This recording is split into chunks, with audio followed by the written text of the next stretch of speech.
Après les attentats de Paris, la France a appelé ses partenaires européens à aller plus vite dans la lutte contre le financement du terrorisme. Un discours entendu par les ministres des Finances de l'Union. Les 28 ont décidé d'harmoniser les services de renseignement financier.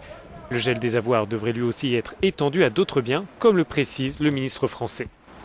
Je pense en particulier à des actifs mobiliers, des appartements, immobiliers, des voitures ou même à des prestations, puisqu'il peut y avoir des prestations de caractère public qui sont versées à des individus dans tel ou tel pays d'Europe et qui vont directement financer les activités terroristes de ces individus.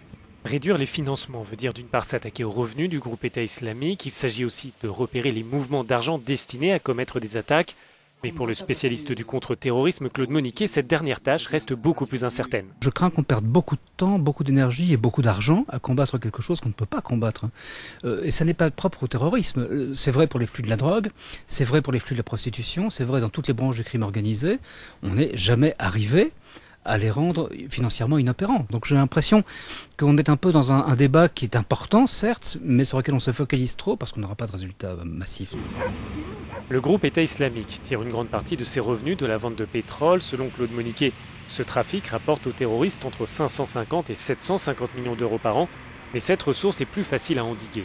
Une des sources du macrofinancement, c'est évidemment les échanges entre un territoire qu'on connaît géographiquement, qu'on peut localiser, l'État islamique entre la Syrie et l'Irak, et ses voisins.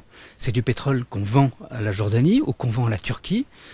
Donc là, il y a moyen de savoir qui achète le pétrole. Il y a moyen de frapper les gens qui sont les consommateurs, les acheteurs, qui achètent en connaissance de cause du pétrole vendu par Daesh.